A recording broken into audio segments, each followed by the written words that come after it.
Welcome back to Empowered Youth Finances. Today we're looking at the psychology of money, all things emotions, beliefs, values. Why do we spend money the way we do? How do we do it? What really influences our financial decision making? I'm with Letsha, and she has broken down all sorts of concepts and how we spend money is linked to our emotions, it is linked to our beliefs, it's linked to the emotions that we feel, whether it's fear, it's pride, whether it is, can even be envy, seeing someone do something, you're like, I want to do that. Keeping up with the Joneses. Yes. And we're trying to actually get you to recognize that and to stop yourself, so that you don't find yourself at retirement age without finances. And we just wrapped up the last part where I was asking you about money wounds and financial trauma. Yeah. Can we talk about money wounds and financial trauma, and what are those, and how do they come about? Right. So I want to talk about that twofold. The first part will be the miseducation that a lot of people experience about money or surrounding money issues. Growing up, we get an impression of what money is and how money works from our primary caregivers, from our education, from things like that. And whatever idea is given to us from those formative stages, we tend to carry them forward until a point where we realize, if we have this self-awareness to realize you need that. The principle that we're carrying is wrong. And sometimes that can create a wound, that can create the wound where we just have never been able to relate with money properly. We are role modeled to think of wealth in a certain way, and we see this a lot in locations where the idea of wealth is basically a BMW, a light-skinned girlfriend, a big phone. What is that about? And these are just examples. It's not a standard formula. I think it's different depending on the area, but the idea is that there's ideas. People influence each other about what wealth is, and that's what people strive for. And when a young person interacts with such information, it can then shape the way that they're going to deal with money, and they can find themselves making terrible decisions, later regretting them, and that becoming a money wound. Now the second part is here, where we trap ourselves in cycles of poor spending, and that also is attached to our mental health. Why? Because when we spend money poorly, it arouses a sense, or it puts us in a state where we start to feel anxious about money and about our spending in general. And when we're feeling anxious, this makes us a bit desperate about the decisions that we make with money. That's one part. And then the other part is that when we feel anxious, we tend to spend money without clearly thinking about it. And this is how scammers win. I was a victim. I am ashamed to say. And in your experience, you'll realize that your mind at the time, the space that you were in mentally, was high pressure, high octane, anxious. And that's what usually gets us to buy things impulsively. And once we've made the buy, this could be a scam, or this could be something that we think will gratify us. We go out, we're not feeling okay, so we go and buy food, or we go buy new clothes. And what we're going for really is that instant gratification. Okay, I'm going to feel a little bit better, but then that fizzles out, and you go right back. In fact, before anxiety, again, you experience guilt. January and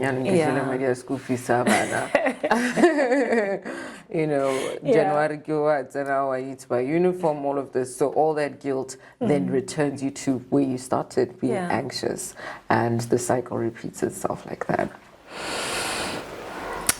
So, just in short, so that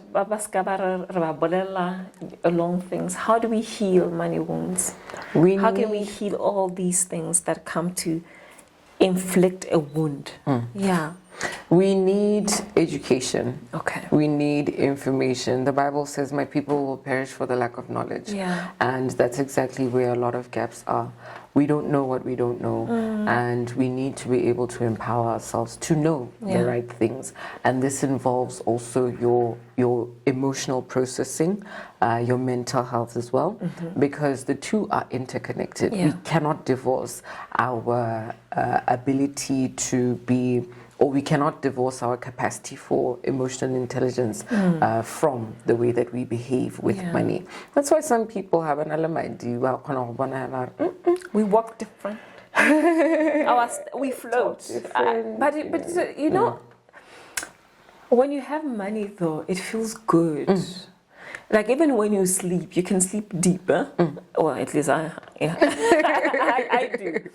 And I feel sorry for people who don't have, because I can just imagine the emotional turmoil they must be in. You know, thinking about what to buy, where to buy it, how much it's going to cost, but you don't have the money.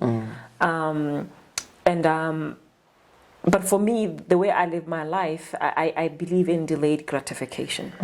A lot. And it has saved me from so many emotional traumas, except that one particular scammer thing that I fell for.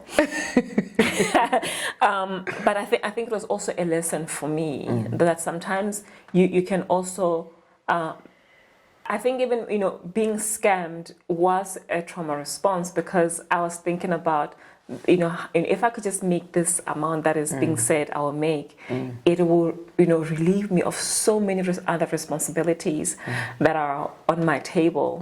And unfortunately, it was a scam, so I lost even more. But maybe if I could actually figure out how do I take that money and build capacity of someone so that they can actually then make money, like using like proper routes. I could have, you know. And you'll see that the way that these scams are crafted is people who design them, develop them, curate them. They're quite smart because they play on people's emotions. The concept of instant gratification, the concept of effortlessness, the concept of, you know, you can sit back and you'll hear the catchphrases are usually the same. Instant, you don't have to work a day. You know, it's arousing those emotions where people feel like this is really easy, and that's how they attract people to invest in those kinds of things. So to heal these wounds, financial education, you say, is very important. And maybe to some extent as well, just, you know, seeking help to those who can help you, you know, help you move your money using registered structures and institutions. True. Right? However, that's secondary. They say personal finance is 80% behavior and only 20% knowledge. So you do need the knowledge, but if you don't have the discipline to follow the plan, then yes, you usually wind up in the same place you started. So wellness education is also an integral part of gaining financial freedom, because without it, then you're not able to you're not able to avoid the temptations, you're not able to stand strong against people trying to play on your emotions. And it's not just scammers, even retail stores, the way that they design their sales, the words that they put out, 50% off, you know, shopping online also, you'll see 3 for 2. Although some of them are a bit beneficial. They are actually some. You know, they'll say something's on promotion and they put a timer on it, once in a lifetime opportunity. And if you don't have the emotional strength to resist such things, you might find that all the time, my Diana, without doing anything productive for yourself. And you know, I think your work actually helps people figure out emotional things, right? Their own psyche, why they behave the way they do, what could be influencing them. Can they get some help from you? Can you guide people accordingly? Certainly. At Ether, my institution, Ether Institute, we do offer financial counseling and also wellness education. We do this through learning programs that are wellness education based. So if you want to learn about emotional intelligence, manage your stress, understand the psychology of spending, we are certainly your go-to persons, because like I was saying earlier, when you have more information, you're able to help yourself, empower yourself, because it really comes down to your behavior, what you do on a daily basis. Because once you change the things that you do, you start feeling different. And that feeling empowers you to trust yourself and continue down a path where you're doing great things for yourself. So that is what we try and drive for with our education learning programs. Our corporate learning and development programs are based around that, creating human resource that is self-sufficient, that is empowered, so that they're able to not only withstand life's challenges, but also become a lot more productive in the workplace. Well, do check them out. And if you want to read more about the psychology of money, you can actually look up this book by Morgan Housel. If you want to know about money in general and just financial education, check out also Cash Flow Quadrant by Robert Kiyosaki, especially if you're a young man who wants to be, or a young woman who wants to start business and do business, understand the money and how cash is king and why it is.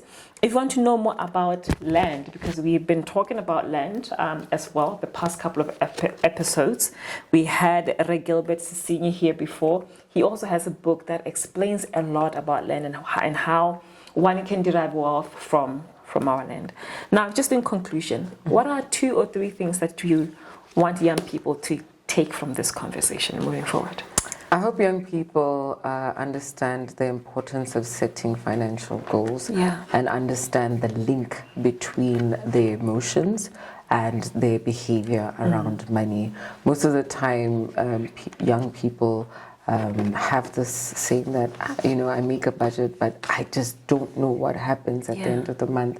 And some of these gaps can be helped by getting to understand yourself better, getting to understand your behavior better, so that you're able to get a better grasp on discipline. And once you have the discipline, you're empowered to fulfill your financial goals. Thank you for joining us. Thank you so much for having me. Thank you so much. And that's it for us for today. I hope this has been empowering to you. See you next time.